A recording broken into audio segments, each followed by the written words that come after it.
سورہ الفتح تعارف. سورہ فتح مدنیہ ہے. اس میں 4 رکوع ہیں، 29 آیات ہیں، 568 کلمات ہیں، 2559 حروف ہیں. صلح حدیبیہ سن 6 ہجری کے بعد حضور واپس آ رہے تھے. راستے میں سفر کے دوران یہ سورت نازل ہوئی. راستے میں سفر کے دوران سورت نازل ہوئی. پچھلی سورہ محمد میں آپ پڑھ چکے ہو نا، واللہ یعلم متقلبکم ومثواکم. آپ محبوب چلتے پھرتے بھی ہو تو ہماری نظر میں ہو. تو وہ اس پر دلیل قرآن کی تفسیر آ گئی نا کہ یہ سورہ فتح اس حالت میں نازل ہوئی کہ حضور چل رہے تھے سفر میں تھے اور یہ سورت نازل ہو گئی. جی قرآن حضور کی سیدہ عائشہ صدیقہ کی گود میں حضور سر رکھ کے لیٹے ہیں، وہی وہاں پر بھی نازل. حضور اپنی چارپائی پر ہیں، قرآن وہاں آ رہا ہے. حضور مسجد میں ہیں، قرآن وہاں آ رہا ہے. حضور غار میں ہیں، قرآن وہاں آ رہا ہے. حضور بازار میں ہیں، قرآن وہاں آ رہا ہے. مولا کریم یہ کیا بات ہے؟ اس سے پہلے تو ہر کتاب کے لیے نبی جاتا تھا، نبی کو بلایا، نبی آؤ تو رات دوں گا، طور پہ آؤ تو رات دوں گا. وہ بھی نبی تھے، آؤ تو رات طور پر دوں گا، آؤ فلاں میقات پہ آؤ یہ دوں گا، فلاں جگہ آؤ یہ کتاب ملے گی. نبیوں کو کتاب کے پیچھے بھیجا گیا، نبیوں کو کتاب کے پیچھے بلایا گیا. یہ کون سا نبی ہے اتنا محبوب ہے کہ جدھر نبی جا رہا ہے کتاب پیچھے پیچھے جا رہی ہے، قرآن اس کے پیچھے پیچھے جا رہا ہے. قرآن کے لیے حضور کو نہیں لایا جائے گا، حضور کے لیے قرآن کو بھیجا جائے گا. حضور کے ساتھ قرآن سفر میں قرآن اتر رہا ہے.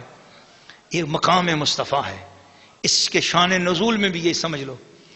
تو اس کے پہلے رکوع میں خلاصہ یہ ہے کہ نبی جو کچھ کر لے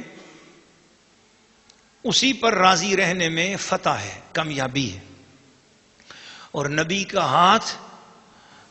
کے ہاتھ کو اللہ نے اپنا ہاتھ قرار دیا، گویا نبی کے ہاتھ پر اللہ کی قوت ہے، نبی کے پیچھے اللہ کا ہاتھ ہے، نبی کی طاقت اللہ کی طاقت سے ہے، اور نبی کی بیعت اللہ کی بیعت ہے. یہ پہلے رکوع کا خلاصہ ہے. دوسرے رکوع کا خلاصہ، نبی کی خدمت میں کسی جائز معذوری سے رہ جانا ہو تو وہ تو معاف ہے، مگر سستی کر کے پیچھے رہنا یہ منافقت ہے. تیسرا رکوع، اللہ ان سے راضی ہو گیا جو رسول کے ہر فیصلے سے راضی ہو گئے. اور چوتھے رکوع کا خلاصہ یہ ہے کہ نبی کریم کا خواب ہو، اس کو نبی کا خواب بھی جو ہے نا اللہ تعالیٰ اسے سچ کرتا ہے.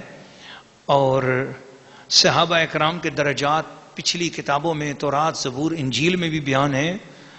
اور نبی کا ہر خواب سچا ہوتا ہے، چاہے اس کی تعبیر دیر سے ہو یا جلدی ہو، لیکن نبی کا ہر خواب سچا ہوتا ہے اور وہ بھی وہی ہوتا ہے.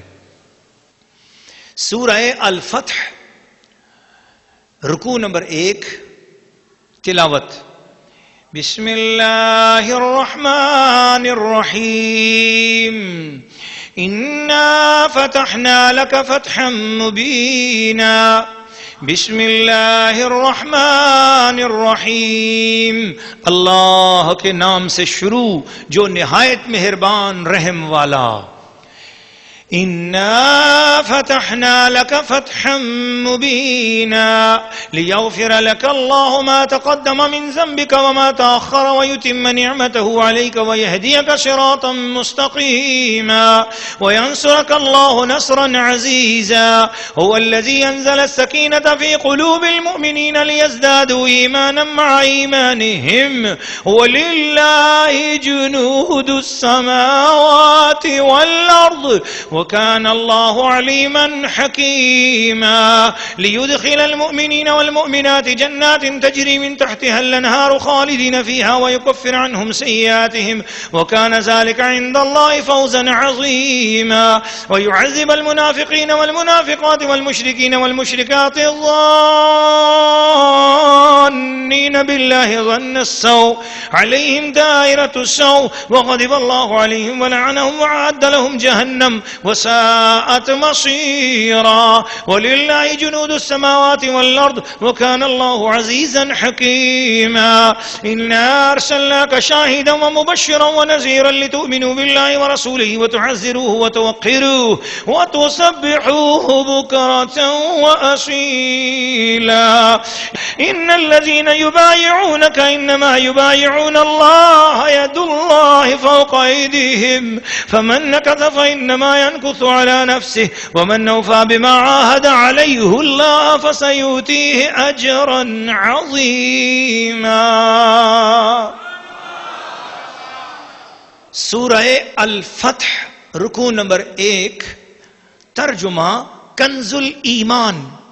بے شک ہم نے تمہارے لیے روشن فتح فرما دی تاکہ اللہ تمہارے سبب سے گناہ بخشے تمہارے اگلوں کے اور تمہارے پچھلوں کے اور اپنی نعمتیں تم پر تمام کر دے اور تمہیں سیدھی راہ دکھا دے اور اللہ تمہاری زبردست مدد فرمائے. وہی ہے جس نے ایمان والوں کے دلوں میں اطمینان اتارا تاکہ انہیں یقین پر یقین بڑھے اور اللہ ہی کی ملک ہیں تمام لشکر آسمانوں اور زمین کے اور اللہ علم و حکمت والا ہے تاکہ ایمان والے مردوں اور ایمان والی عورتوں کو باغوں میں لے جائے جن کے نیچے نہریں رواں ہمیشہ ان میں رہیں اور ان کی برائیاں ان سے اتار دے اور یہ اللہ کے یہاں بڑی کامیابی ہے. اور عذاب دے منافق مردوں اور منافق عورتوں اور مشرک مردوں اور مشرک عورتوں کو جو اللہ پر گمان رکھتے ہیں انہی پر ہے بری گردش اور اللہ نے ان پر غضب فرمایا اور انہیں لعنت کی اور ان کے لیے جہنم تیار فرمایا اور وہ کیا ہی برا انجام ہے. اور اللہ ہی کی ملک ہے آسمانوں اور زمین کے سب لشکر اور اللہ عزت و حکمت والا ہے. بے شک ہم نے تمہیں بھیجا حاضر و ناظر اور خوشی اور ڈر سناتا تاکہ اے لوگو تم اللہ اور اس کے رسول پر ایمان لاؤ اور رسول کی تعظیم و توقیر کرو اور صبح و شام اللہ کی پاکی بولو.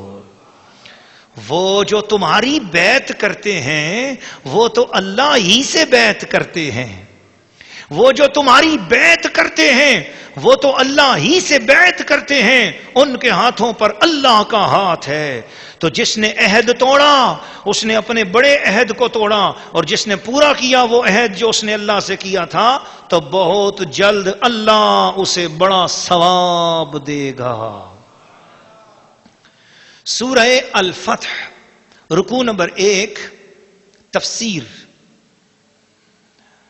ناظرین و ناظرات اور سامعین و سامعات، اللہ کے پیارے رسول نبی اکرم صلی اللہ تعالی علیہ وآلہ وصحبہ وبارک وسلم کے اوپر اترنے والے اس عظیم الشان پاک اور عظیم کلام مبارک کو ادب کے ساتھ تعظیم کے ساتھ سننے والے خواتین و حضرات،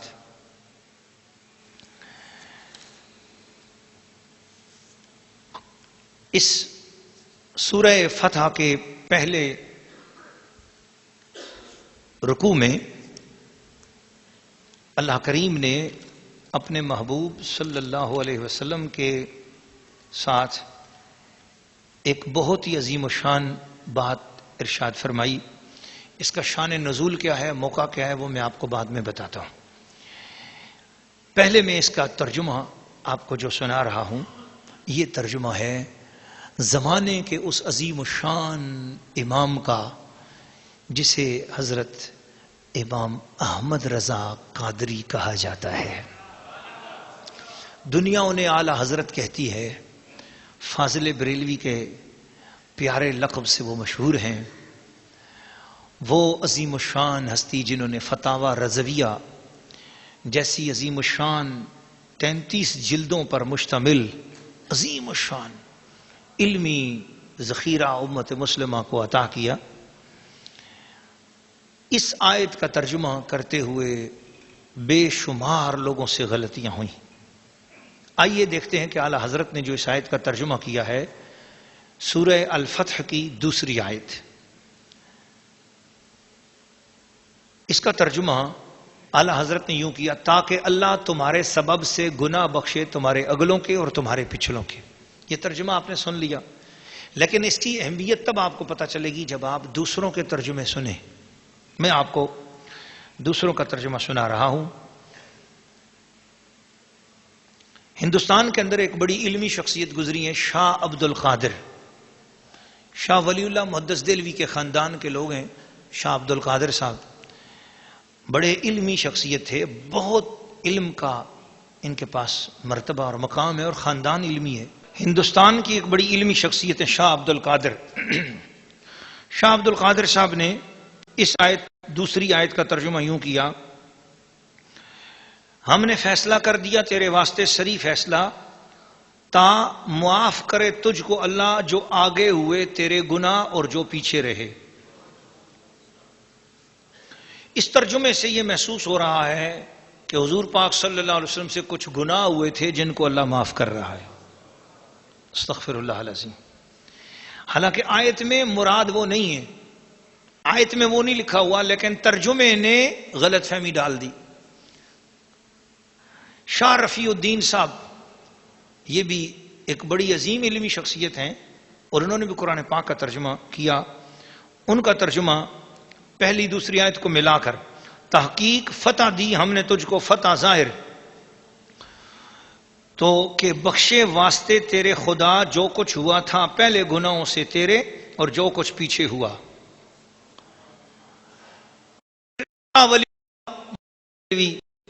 ان کا ترجمہ بھی سن لیجئے: ہر آئینہ ماں حکم کر دیں برائے تو بفتح ظاہر، عاقبت فتح آنس کہ بیا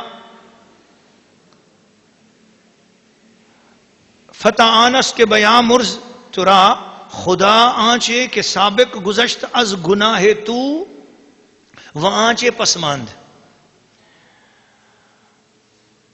یعنی آپ کا جو کوئی پسماندہ گناہ ہے اس کو بھی معاف کر دیا، اور جو کوئی آئندہ کوئی گناہ ہوگا تو اسے بھی اللہ نے معاف کر دیا. استغفر اللہ. تو اس سے ایک شبہ یہ ہے کہ ایک تو پچھلے گناہ معاف ہو گئے اور آگے بھی گناہ ہونے کے چانس ہیں. استغفر اللہ العظیم. مولانا عبد الماجد صاحب دریابادی نے بھی قرآن پاک کا ترجمہ لکھا. انہوں نے بھی اس آیت میں یہ ترجمہ لکھا: بے شک ہم نے آپ کو ایک کھلم کھلا فتح دی تاکہ اللہ آپ کی سب اگلی پچھلی خطائیں معاف کر دے. ڈپٹی نذیر احمد صاحب کے نام سے بھی ایک بندہ گزرا ہے، یہ بھی ترجمہ لکھنے کا شوق پیدا ہوا اور انہوں نے بھی ترجمہ لکھا ہے: اے پیغمبر، یہ حدیبیہ کی صلح کیا ہوئی؟ در حقیقت ہم نے تمہاری کھلم کھلا فتح کرا دی تاکہ اس فتح کے شکریہ میں دین حق کی ترقی کے لیے اور زیادہ کوشش کرو، اور خدا اس کے صلے میں تمہارے اگلے اور پچھلے گناہ معاف کر دے.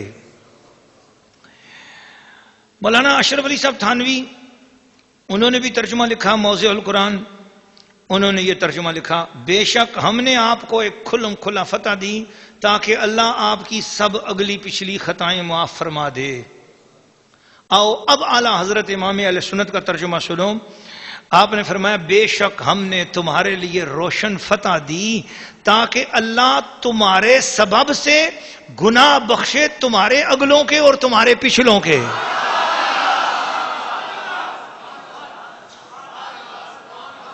مصطفیٰ کریم کی عظمت، مصطفیٰ کریم کی شان، مصطفیٰ کریم کا مرتبہ وہ سمجھو. قرآن عربی پڑھنے سے نہیں آتا، خدا کی منشا سمجھنے سے آتا ہے. رب چاہ کیا رہا ہے، رب کے فرمانے کا مقصد کیا ہے. وہ سورہ توبہ پڑھو، اللہ تعالیٰ فرماتا ہے کہ تم اگر میرے محبوب کے ساتھ چلتے ہوئے ایک وادی میں ایک قدم بھی تم نے میرے محبوب کے ساتھ اٹھا لیا، ایک تمہیں ذرا سی کانٹا چبھ گیا تو تمہاری خطائیں معاف، تمہارے گناہ معاف، اور محبوب طائف کی وادیوں سے لے کر ہجرتیں ہو گئی، سب کچھ ہو گیا، ابھی تک گناہ نہیں بخشے ہوئے۔ حضور کے ساتھ ایک مرتبہ قدم کسی نے چلا لیا، اس کے گناہ معاف ہو گئے، جس نے کلمہ پڑھ لیا اس کے گناہ معاف ہو گئے۔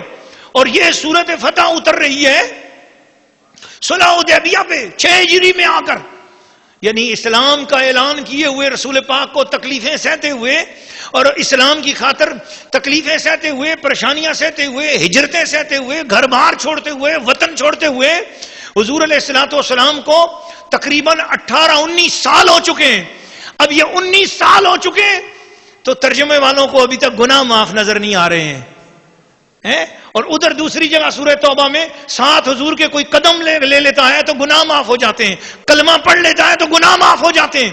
سمجھ میں آتا ہے کہ ترجمہ کرنے والوں سے کہیں غلطی ہو رہی ہے، عبارت کا مقصد کچھ اور ہے، جو مقصد تھا وہ اسی کو سمجھ میں آئے گا جس کا دل مصطفیٰ کے ساتھ جڑا ہوا ہوگا، جو قرآن کی منشا سمجھتا ہوگا، جو اللہ کا محبوب کے ساتھ تعلق سمجھتا ہوگا۔ تو فرمایا یہ میں نے آپ کو سارے ترجمے بتائے نا، اس کے بعد جب آپ کو اعلی حضرت کا ترجمہ آپ نے دیکھا پھر آپ کو سمجھ میں آیا کہ یہ ترجمے کے اندر کتنی بڑی شان اور کتنا بڑا مقام اور کتنی بڑی عظمت ہے۔ اللہ تعالیٰ میرے اور آپ سب کے امام اعلی حضرت رضی اللہ تعالیٰ عنہ کے مزار پر 1 کھرب رحمتوں کے 10 کھرب پھول نازل فرمائے۔ آئیے اب میں اس کا شان نزول بتاتا ہوں، لیکن مجھے محمد اکبر صاحب نقشبندی نے یاد کرایا کہ اس کے خواص رہ گئے ہیں۔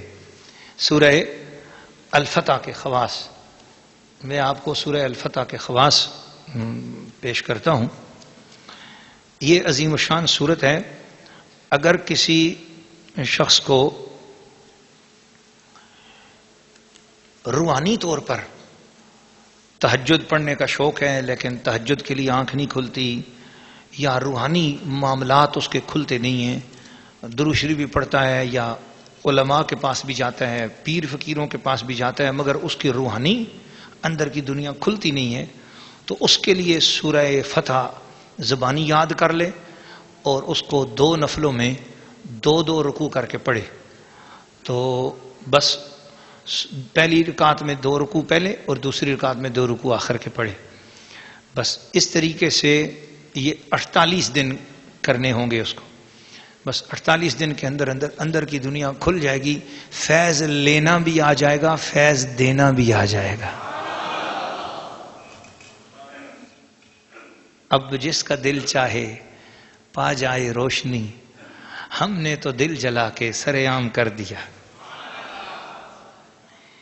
رمضان شریف کا چاند دیکھ کر اس سورت کو 3 بار چاند کے سامنے کھڑے ہو کر، چاند نظر آ رہا ہو اور اس سورت کو پڑھو 3 مرتبہ، پورا سال امن اور امان سے زندگی بسر ہوگی۔ پورا سال اس شخص کو امن امان رہے گا، مطلب کوئی ایکسیڈنٹ نہیں ہوگا، کوئی جلنے کٹنے کی موت سے بچے گا اور بہت ساری دہشت گردی کا شکار نہیں ہوگا، اللہ اسے امن و امان عطا فرمائے گا۔ تو لہٰذا یہ بھی آپ لوگوں کے لیے بہت اچھا عمل ہے۔ اور اس کے خواص میں سے ایک خصوصیت یہ بھی ہے کہ اگر کسی شخص کے دشمن بہت زیادہ ہوں تو سورہ فتح کو 41 بار پڑھ لے، پھر اللہ تعالیٰ اس کو سارے دشمنوں پر کامیابی عطا فرمائے گا۔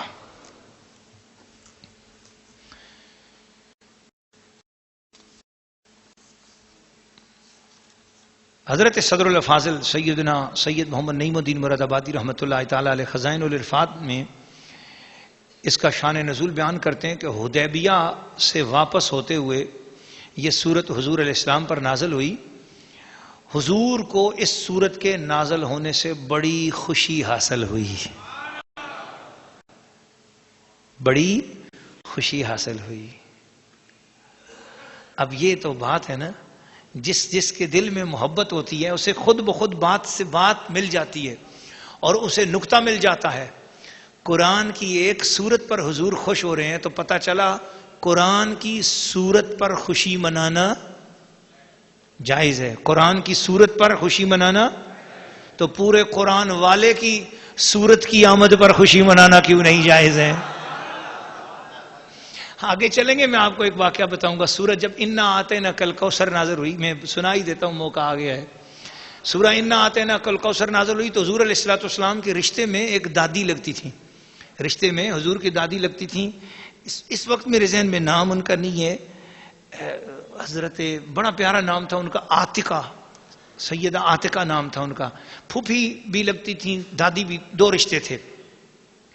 ان کو پتہ چلا کہ رسول پاک صلی اللہ علیہ وسلم پر سورہ کوثر نازل ہوئی، وہ بڑی خوش ہوئیں. انہوں نے اپنے گھر میں حلوہ پکایا. کیا کیا؟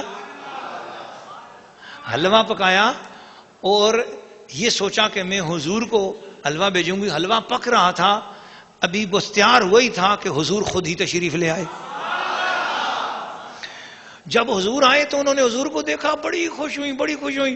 دوڑ کر کہنے لگی ابو القاسم، حضور کی کنیت ابو القاسم تھی، او میرے ابو القاسم، او میرے ابو القاسم، میرے سینے سے لگ جاؤ. حضور کو چومنے لگی، پیار کرنے لگی. مجھے بڑی خوشی ہوئی ہے، سنا ہے آپ پر سورت کوثر نازل ہوئی ہے، اللہ نے آپ کو کثرت عطا کی ہے، آپ کے دشمنوں کو خائب و خاسر کیا ہے. حضور نے فرمایا ہاں ہاں مجھ پر سورت کوثر نازل ہوئی ہے، آپ کو مبارک ہو. فرمایا آپ کو بھی مبارک ہو، میں اس خوشی میں آپ کے لیے حلوہ بنا رہی تھی. تو ٹھہرو، ابھی آپ نے جانا نہیں ہے، حلوہ کھا کے جانا. حضور پاک صلی اللہ علیہ وسلم کو کہا کہ ابھی ٹھہرے، میں آپ کے لیے ذرا نئی چادر بچھاتی ہوں. تو انہوں نے نئی چادر، نئی تکیہ، نئی چیزیں بچھائیں حضور کے لیے، چرپائی صاف ستھری بچھائی، کہا اس پر بیٹھیں. حضور بیٹھ گئے، حلوہ تیار ہوا اور حضور کی خدمت میں حلوہ پیش کیا گیا. حضور نے خوشی سے کہا، حضور نے خوشی سے اس کو تناول فرمایا. مجھے صرف اس بات کو سنانے کا مقصد یہ ہے، سورہ کوثر نازل ہوئی، حضور کی خوشی منائی گئی، اس سورت کی خوشی منائی گئی، حضور نے اس خوشی کو قبول کیا. وہ جو حضور کی دادی ہیں یا پھوپھی ہیں، وہ جب خوشی منا رہی تھی، انہوں نے کوئی ثبوت پوچھا تھا؟ محبت تھی دل میں، بس اٹھ کر خوشی منائی. اب جب ان کا خوشی منانا، اگر انہوں نے غلط کام کیا تھا، پھر حضور اوپر سے آ گئے تھے. حضور فرماتے نہ رہنے دو یہ حلوے، حضور نہیں ضرورت ہے اس کی، نہ خوشی منایا کرو. حضور ایسا کرتے نہ، انہوں نے حضور کے لیے چرپائی بچھائی تو بچھانے دی، چادر بچھائی بچھانے دی، سرہانہ رکھا رکھنے دیا. اور نئے سے نیا کام کر رہی ہیں، حضور قبول کرتے جا رہے ہیں. حضور بیٹھ رہے ہیں، حلوہ لایا جا رہا ہے، حضور قبول کر رہے ہیں، وہ ان کو مبارک دے رہی، وہ خوش، حضور خوش. پتا چلا ایک چھوٹی سی سورت پر اگر خوشی ہو رہی ہے، دیکھنے میں الفاظ میں چھوٹی ہے، درجے میں بہت بڑی ہے، لیکن یہ سورت پر بھی اگر خوشی منائی جائے، اس سورت پر خوشی منائی جائے، حلوے پکائے جائیں، چرپائیاں سجائی جائیں، گھر سجائے جائے اس ایک سورت پر، تو وہ 114 سورتیں جس سورت پر نازل ہوئی ہیں، اس سورت پر بھی خوشی جائز ہے، تو اس سورت پر بھی خوشی جائز ہے.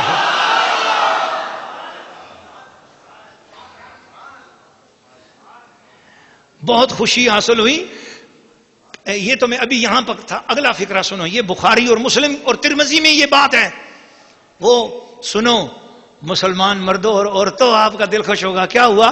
حضور کو خوشی ہوئی، صحابہ اپنے خیموں سے نکلتے آ گئے، صحابہ دوڑ دوڑ کے آئے، حضور آپ کو مبارک ہو، حضور آپ کو مبارک ہو، حضور آپ کو مبارک ہو. صحابہ نے آ کے سورہ فتح کی مبارکبادیاں حضور کو پیش کی ہیں، اس سورت کی مبارکباد. حضور مبارک ہو، حضور مبارک ہو. اللہ، حضور کا کتنا دل خوش ہوتا ہوگا. ایک قرآن اترنے کی خوشی، دوسرا اس کے اوپر خود خوش ہونے کی خوشی، پھر اس خوشی میں صحابہ کی خوشی. سبحان اللہ. پھر کہتے ہیں خوشی منانے کا ثبوت کہاں ہے؟ ٹھیک ہے، آپ بوتھی بنا کے بیٹھ جاؤ، کوئی مسئلہ نہیں ہے، آپ منہ بنا کر بیٹھ جاؤ، کوئی مسئلہ نہیں ہے. کیا ہوا؟ مصطفیٰ کریم کی محبت کی بات ہو، اور پھر بھی اس کے باوجود جو ہے نا ثبوت ڈھونڈ ڈھونڈ کے تھک گئے، ثبوت نہیں مل رہا. ارے اللہ پاک اپنے ہم سب کے دلوں کے اندر محبت والی رگ بند ہونے سے بچائے.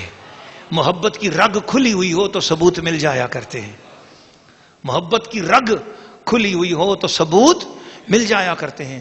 اور محبت کی رگ کھلی ہوئی نہ ہو تو مدرسے پڑھ لو، حدیثیں پڑھ لو، فتوے پڑھ لو، سب کچھ پڑھ لو، کچھ نہیں ملتا. اور اگر محبت کی رگ کھلی ہوئی ہو تو پڑھے بغیر بھی بہت کچھ مل جایا کرتا ہے. حدیبیہ ایک کنواں ہے مکہ مکرمہ کے نزدیک. واقعہ مختصر یہ ہے کہ سید عالم صلی اللہ علیہ وسلم نے خواب دیکھا کہ حضور ماں اپنے اصحاب کے امن کے ساتھ مکہ مکرمہ میں داخل ہوئے. کوئی حلق کیے ہوئے، یعنی سر کو جو ہے وہ منڈائے ہوئے تھے کچھ صحابہ، کوئی قصر کیے ہوئے تھے یعنی خالی بال چھوٹے کرائے ہوئے تھے. کعبہ معظمہ میں داخل ہوئے، کعبہ کی کنجی لی، طواف فرمایا، عمرہ کیا. اصحاب کرام کو اس خواب کی خبر دی، حضور نے خواب سنائی. یہ خواب سن کر 6 سال ہو گئے تھے کبھی مکہ نہیں گئے تھے جب سے چھوڑا تھا. تو یہ خواب سنا تو سب کو خوشی ہوئی. سب نے کہا حضور عمرے کا ارادہ کرنا چاہیے، عمرے پہ جانا چاہیے. حضور علیہ السلام نے قصد کر لیا.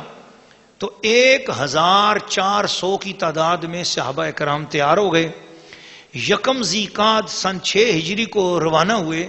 ذوالحلیفہ یا ذوالحلیفہ میں پہنچ کر وہاں مسجد میں 2 رکعتیں پڑھ کر عمرہ کا احرام باندھا. حضور کے ساتھ اکثر صحابہ کرام نے بھی، اور بعد اصحاب نے حجفہ سے احرام باندھا اور راہ میں پانی ختم ہو گیا. جب پانی ختم ہو گیا 1400 1500 کی تعداد میں لشکر ہے اور عمرے کے لیے جا رہے ہیں، مگر پانی ختم ہو گیا. پانی لشکر میں بالکل نہیں ہے سوائے حضور کے اپنے جو آفتابہ مبارک تھا، حضور کا اپنا جو وضو کرنے کا برتن تھا اس میں تھوڑا سا پانی تھا. حضور صلی اللہ علیہ وسلم نے اپنی انگلیاں اس دست مبارک کی انگلیاں اس برتن میں ڈال دیں تو حضور کی انگلیوں سے چشمے جوش مارنے لگے. تمام کے تمام صحابہ کرام 1400 صحابہ کرام آئے، وہ پانی پیتے بھی رہے، وضو بھی کرتے رہے اور اپنے جانوروں کو بھی پلاتے رہے، اپنی مشکوں برتنوں میں بھی بھرتے رہے. 1500 کا لشکر جب سیراب ہو گیا حضور نے تب اپنی انگلیاں اٹھائیں اور پانی چلنا بند ہوا. ایک لوٹا پانی، ایک تھوڑا سا برتن پانی، اس پانی سے 1500 کا لشکر سیراب ہو گیا. وہ جو لوٹے کے اندر پانی تھا وہ باہر کا پانی تھا. اب وہ جو انگلیاں رکھنے کے بعد پانی آیا ہے وہ کہاں سے آیا تھا؟ جی حضرت قبلہ و کعبہ قاضی عبدالدائم دائم صاحب کی میں نے تصریحات میں پڑھا ہے کہ وہ یہ فرماتے ہیں کہ یہ معجزہ فقط رسول پاک صلی اللہ علیہ وسلم کا ہے کہ کسی نبی نے اپنے امتیوں کو جنت کی نعمتیں دنیا میں نہیں کھلائیں، وہ جنت میں جا کر ہی کھائیں گے. لیکن ایک آقائے دو جہاں ہیں، حضور علیہ السلام کسی نہ کسی بہانے سے صحابہ اکرام کو جنت کی نعمتیں کھلا بھی دیتے تھے، پلا بھی دیتے تھے. وہ جب سیدہ زینب کا نکاح ہوا تو اس پر وہ ہریسہ حسیس، وہ حلوہ جو حضرت ام سلیم نے بنا کے بھیجا تھا وہ 2 آدمیوں کے لیے تھا، دلہا دلہن کے لیے کھانے کا تھا. حضور نے حضرت انس سے فرمایا جاؤ ابو بکر کو بلا لو، عمر کو بلا لو، عثمان کو بلا لو، علی کو بلا لو، طلحہ کو بلا لو، زبیر کو بلا لو. مسجد میں اگر کوئی بیٹھا ہے تو اس کو بلا لو، کوئی جاگا ہوا ہے اس کو بلا لو، سویا ہوا ہے تو اس کو اٹھا لو، اس کو بھی بلا لو. وہ فرماتے ہیں 300 آدمی میں نے بلا لیے. اب حضور علیہ السلام نے اس کے اوپر 3 انگلیاں اپنی جو ہے نا وہ رکھی، 3 انگلیاں رکھی اور اس کو دبایا.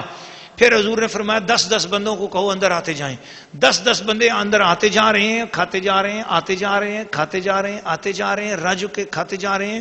حضور سیدہ ام المومنین حضرت زینب کا ولیمہ ہے، حضور کی انگلیاں برتن کے اندر رکھی ہوئی ہیں اور کھانا تقسیم ہوتا جا رہا ہے. 10 بندے کھاتے جا رہے ہیں. 30 مرتبہ 10 بندے آئے اور وہ 2 دلہا دلہن کا کھانا 30 بندوں نے 30 مرتبہ 10 بندوں نے کھایا، 300 آدمیوں نے کھایا. فرمایا جب کوئی بندہ بھی باقی نہ رہا تو حضرت بن مالک سے کہا کوئی ہے؟ کہا جی نہیں. حضور نے اپنی انگلیاں اٹھا لی، فرمایا وہ کھانا اسی طرح ہی موجود تھا. یہ کیا چیز ہے؟ آپ فرماتے ہیں دراصل یہ کھانا یوں نظر آ رہا تھا، شکل اسی کی تھی، وہ اتوب ہی متشابہہ. دراصل کھانے کا رابطہ انگلیاں رکھتے ہی جنت کے دسترخوانوں سے جڑ گیا. وہاں کی برکتیں دست مصطفیٰ سے وہاں جنت کے کھانے صحابہ کرام کو عطا ہو رہے تھے. کیوں نہ ہوتا؟ سیدہ زینب کا نکاح زمین پر تو پڑھایا ہی نہیں گیا. سیدہ زینب کا نکاح اللہ نے خود پڑھایا اور گواہ جبریل امین کو کیا. تو جب نکاح وہاں سے ہوا ہے تو ولیمے کا کھانا بھی وہیں سے آنا تھا نا. سبحان اللہ سبحان اللہ سبحان اللہ.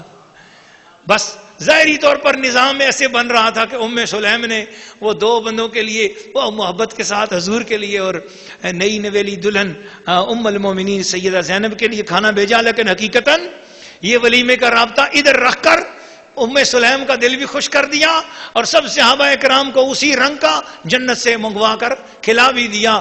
آ رہا تھا لیکن کسی کو نظر نہیں آ رہا تھا، بس انگلیاں تھیں۔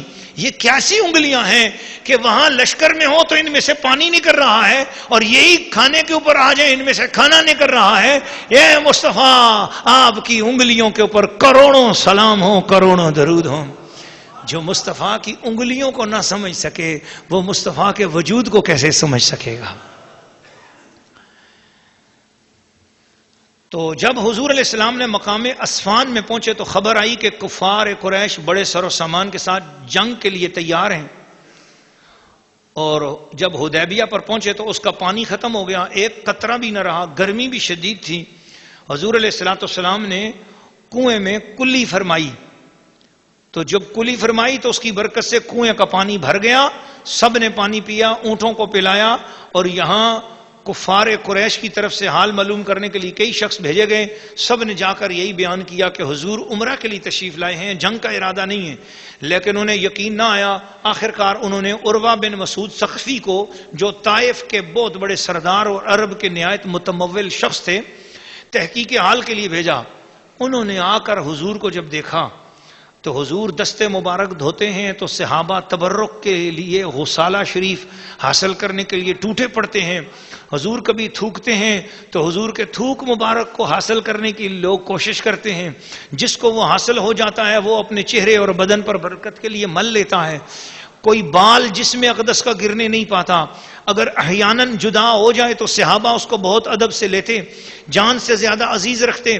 جب حضور کلام فرماتے تو سارے ساکت ہو جاتے۔ حضور کے ادب و تعظیم سے کوئی شخص نظر اوپر کو نہ اٹھا سکتا۔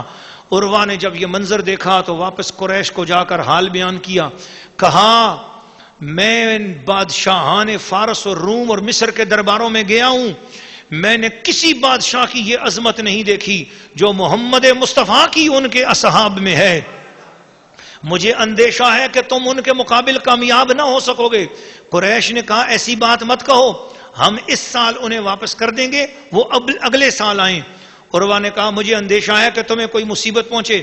یہ کہہ کر وہ ماں اپنے ہمراہیوں کے طائف چلے گئے، دل حضور کے پاس چھوڑ گئے، اور اس واقعہ کے بعد اللہ تعالیٰ نے انہیں مشرف و اسلام کیا، اور یہیں حضور نے اپنے اصحاب سے بیعت لی۔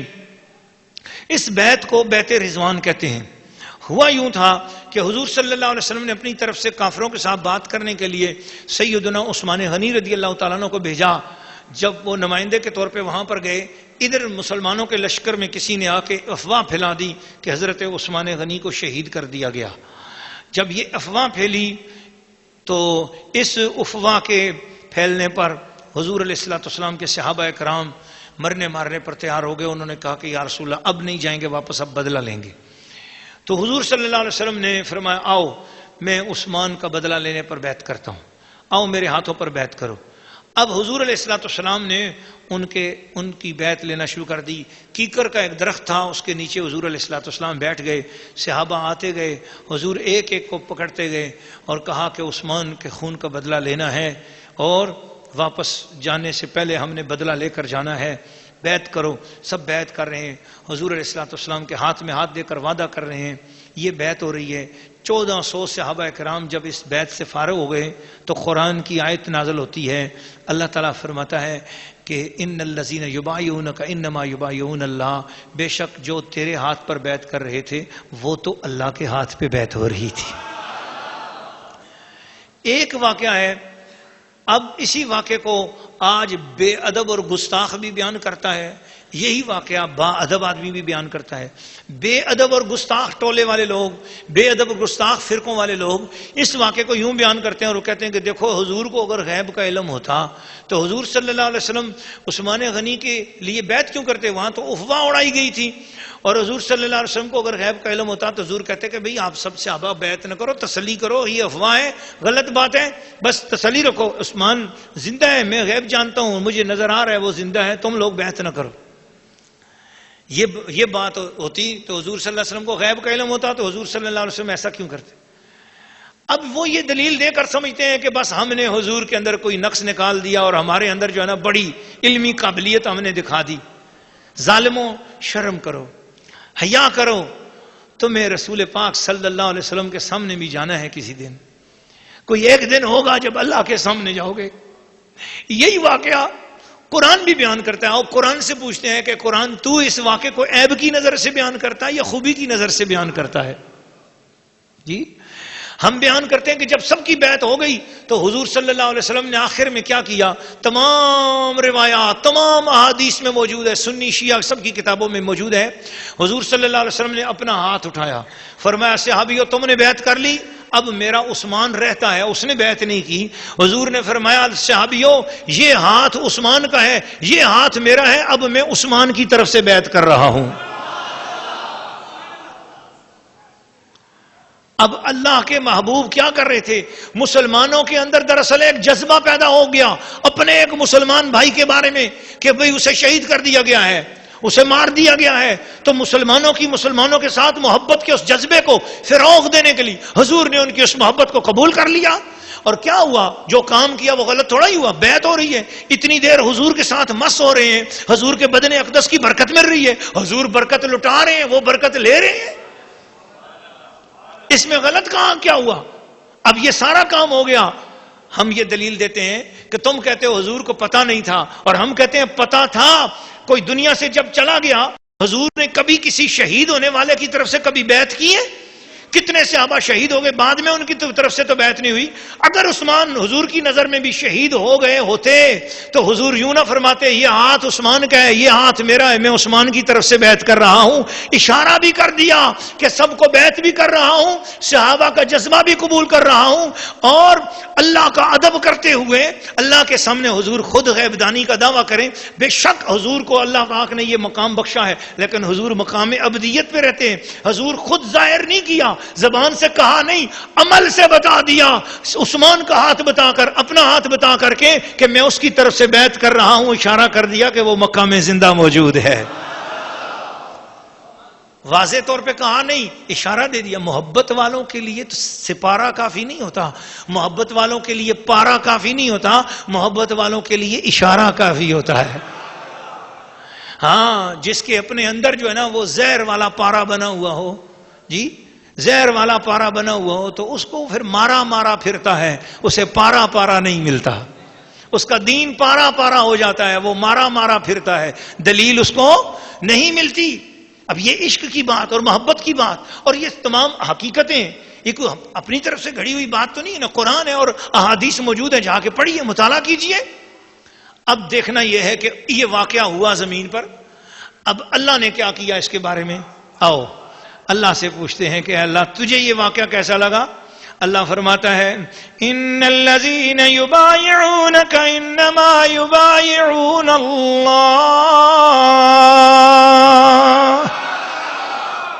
وہ جو تمہاری بیعت کرتے ہیں وہ تو اللہ ہی سے بیعت کرتے ہیں.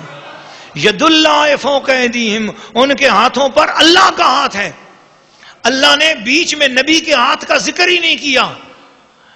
ان کے مجھے بتاؤ صحابیوں کے ہاتھ پہ کس کا ہاتھ تھا؟ رسول پاک کا.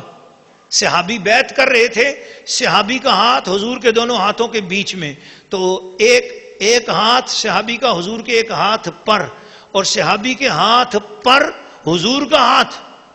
اور حضور کے ہاتھ کی بات اللہ کر ہی نہیں رہا. اللہ فرما رہا ہے ان کے ہاتھوں پر کس کا ہاتھ تھا؟ ید اللہ فوق ایدیہم، ان کے ہاتھ پر اللہ کا ہاتھ تھا. ان کے ہاتھ پر اللہ کا ہاتھ تھا. یہ ڈر نہیں ہے کہ کہیں شرک نہ ہو جائے، یہ نبی کی کہیں حد سے بڑھ کر تعریف نہ ہو جائے. اب وہ کہتے ہیں حد سے بڑھ کر اللہ سے ملا دیتے ہو. مجھے بتاؤ اس آیت میں اللہ نے کیا کیا ہے؟ جی اتنی تعریف کرتے ہو, اتنی نعتیں پڑھتے ہو, نبی کو بڑھا کر اللہ سے ملا دیتے ہو. او بابا اس آیت کو پڑھ کر بتاؤ اللہ نے کیا کیا. اللہ تو کہتا ہی ہے کہ میں نے تو نبی کو خود لوگوں کو مجھ سے ملانے کے لیے بھیجا ہے. نبی میرے بچھڑے بندوں کو مجھ سے ملاتا ہے اور میں نبی کو اپنے سے ملاتا ہوں. نبی مجھ سے ملتا ہے, بندے نبی سے ملتے ہیں. اور یہ تو تم کہتے ہو کہ بڑھا کر اللہ سے ملا دیتے ہو. کوئی نبی کو بڑھا کر نہیں اللہ سے ملا نہیں سکتا, اس لیے کہ نبی کو کون ہوگا بڑھانے والا. نبی کو تو اللہ فرماتا ہے وَرَفَعْنَا لَكَ ذِكْرَكَ, کون تجھے بڑھائے گا, ہم خود تجھے بڑھا رہے ہیں محبوب. ہاں یہ تو بات ہے سمجھنے کی. میں نے محبت کی بات کر دی ہے, آگے سودا ہے اپنی اپنی مرضی کا. اگر کوئی لوگوں نے قرآن مجید کو نہیں سمجھنا تو نہ سمجھیں, اپنی 1.5 اینٹ کی اپنی جگہ پر ہی رکھنی ہے بات تو رکھیں. لیکن میں نے قرآن مجید کا ایمانداری کے ساتھ آپ کے سامنے تجزیہ رکھا اور احادیث کے حوالے موجود ہیں. تفاسیر پڑھو, جاؤ دیکھو جا کر, نہ ان آیتوں کو دیکھتے ہو قل انما انا بشر مثلکم, اے محبوب تو کہہ دے کہ میں تمہاری طرح بشر ہوں. یہ آیتیں آپ کو بار بار نظر آتی ہیں قرآن میں. ان آیتوں کو بھی دیکھو نا کہ ید اللہ فوق ایدیہم, کسی بشر کے ہاتھ پہ رب نے یوں ایسے فرمایا ہے. ان کے ہاتھوں پر اللہ کا ہاتھ تھا, حضور کا نام ہی نہیں لے رہا. ان کے ہاتھوں پر حضور کا ہاتھ تھا, اور حضور کا ذکر اس لیے نہیں کیا کہ وہ بیت حضور جو کچھ کر رہے تھے حضور کا عمل خدا کی مرضی سے ہی ہو رہا تھا. اور اس طرح جب کہا ید اللہ فوق ایدیہم تو کیا اللہ کا ہاتھ ثابت ہو گیا؟ اللہ جسم سے پاک ہے, اللہ بدن سے پاک ہے, ہاتھ سے پاک ہے. اور مفسرین نے فرمایا ید اللہ سے مراد ہے اللہ کی قوت.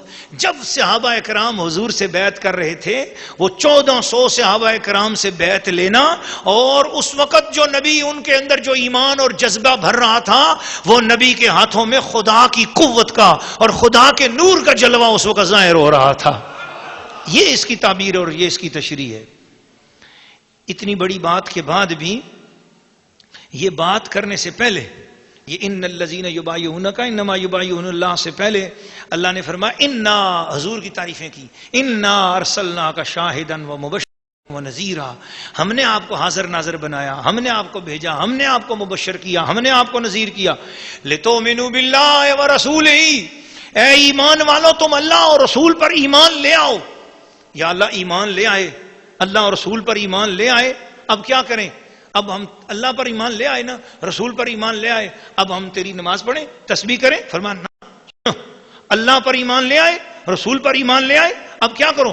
وَتُعَزِّرُوهُ وَتُوَقِّرُوهُ, اس رسول کی تعظیم کرو, اس رسول کی توقیر کرو. تُعَزِّرُوهُ تُوَقِّرُوهُ, یہ تعزیر کس کو کہتے ہیں اور توقیر کس کو کہتے ہیں؟ فرمایا تو عزروہ توقروہ کا مطلب یہ ہے کہ جتنا بڑا کوئی تمہاری نظر میں تمہارے علم میں کوئی بزرگ ہے نا, اس بزرگ سے بڑا بزرگ میرے محبوب کو سمجھو. تمہارے عقل اور خیال میں کوئی بابا بڑا بابا ہے, کوئی بڑا بہت بڑا کوئی بزرگ ہے, اس ساری مخلوق میں اس بڑے بابے سے بڑا بابا, اس بڑے بزرگ سے بڑا بزرگ, اس بڑے تعظیم والے سے بڑا تعظیم والا. اگر کسی کی ذہن میں سب سے بڑی عزت والا کائنات میں اس کا باپ ہے تو اپنے باپ سے زیادہ عزت مصطفیٰ کو دے. کسی کی نظر میں سب سے زیادہ عزت والا اگر اس کی ماں ہے, ماں سے زیادہ عزت مصطفیٰ کو دے. کسی کی نظر میں سب سے زیادہ عزت والے اگر آدم علیہ السلام ہے تو آدم سے بڑھ کر عزت میرے مصطفیٰ کی کرے. کسی کی نظر میں اگر سب سے بڑھ کر عزت والے موسیٰ ہیں تو موسیٰ سے بڑھ کر عزت میرے مصطفیٰ کی کرے. کسی کی نظر میں اگر عزت والے سب سے بڑھ کر عیسیٰ علیہ السلام ہیں تو عیسیٰ سے بڑھ کر میرے محمد, اگر عزت والے موسیٰ ہیں تو موسیٰ سے بڑھ کر عزت میرے مصطفیٰ کی کرے. کسی کی نظر میں اگر عزت والے سب سے بڑھ کر عیسیٰ علیہ السلام ہیں تو عیسیٰ سے بڑھ کر میرے محمد کی عزت کرے تو اب اس کو اجازت ہے کیا؟ وَتُسَبِّحُوهُ بُكْرَةً وَأَصِيلًا, اب اجازت ہے کہ وہ میری عبادت کر سکتا ہے.